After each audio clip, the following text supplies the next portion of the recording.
When Superman crash landed on Earth, he got pretty lucky. Some versions have him found by Russian citizens during the Revolution, the Wayne family in one instance, but the best version of the Blue Boy Scout was raised by two people in particular, Jon and Martha Kent. We already chatted about Martha in our last video, coupled with Krypton, but let's take a look at the patriarch of the Kent family, Pa Kent. Patriarchy, is that anything? No, that's just how language works. Before we get into it, remember to leave a like on the video if you enjoy it, and if you like me and what I'm doing here, go ahead and subscribe. So to the newbies, welcome, and to the oldies, welcome back. Let's talk about DC Comics.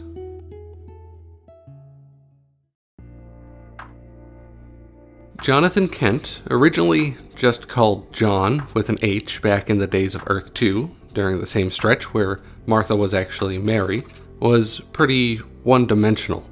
He served the same purpose as his dear wife, instilling a sense of justice into their hyper-powerful Star Kid, like in the last conversation they had before he croaked.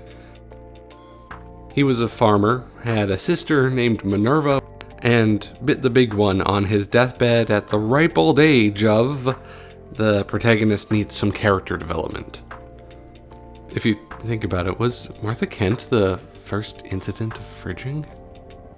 But clearly there isn't much to write home about, so on to Earth 1.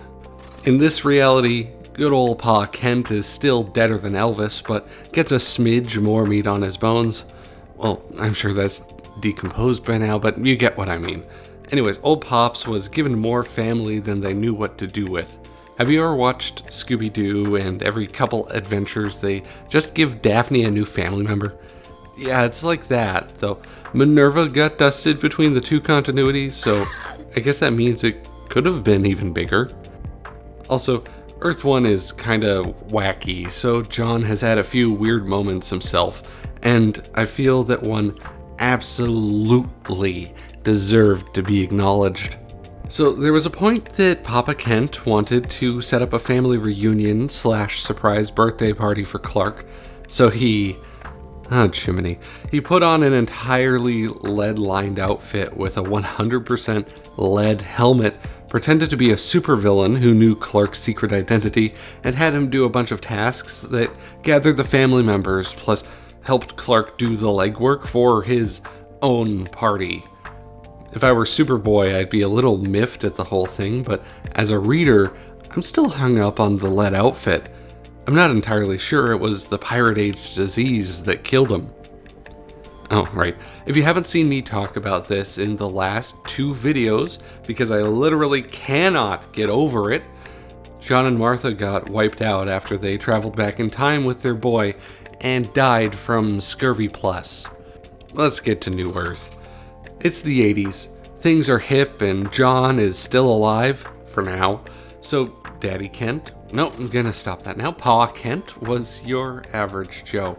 He met Martha in high school and they were on the brink of doing the opposite of Nelly Furtado's All Good Things, which is to say becoming friends to lovers, but World War II was suddenly in full swing, so he strapped on a helmet and got himself tossed into a prison camp by some Japanese soldiers. I wish we got a story where Pa Kent, the fella we know for sage southern wisdom, broke his way out like a bespectacled Rambo, but instead we got the realistic thing of him being released once the war was over. He goes home, finds that Martha got hitched, watch her video, and eventually he starts making his move immediately after she gets given the title of widow. No time wasted, I suppose. They get engaged 6 months after the dude's funeral and try for kids. Spoiler alert, they don't have kids. But hey, space baby! Of course, the rest is pretty standard. He and Martha raise the boy to be a paragon of justice, and Jonathan bites it from a heart attack after Brainiac carpet bombs their farm. Prime Earth is pretty slim on changes, specifically for our friend here, save for the fact he's still alive in the current continuity. I'll take a hot second to say, I actually prefer it when he's dead. I mean, it's not like I'd walk up to the farm and deliver the bullet myself, but there's something to be said for Jon dying of something relatively mundane, like a heart attack. Part of the lesson from that, whenever it's adapted, is that Superman can't save everyone, and sometimes that might be people close to him, and he needs to be at least somewhat okay with that. While it's nice to have him and Martha together, the idea of this old couple who made it into their twilight years together, I feel like it's outweighed by that potential lesson.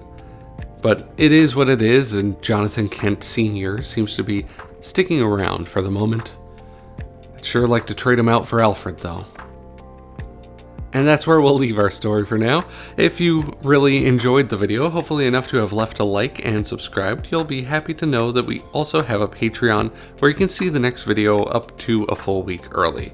We also have a video available here on the life of Jon's soulmate, Martha, and her story, if you're curious. Thanks for sticking with us. I'll see you in the next one.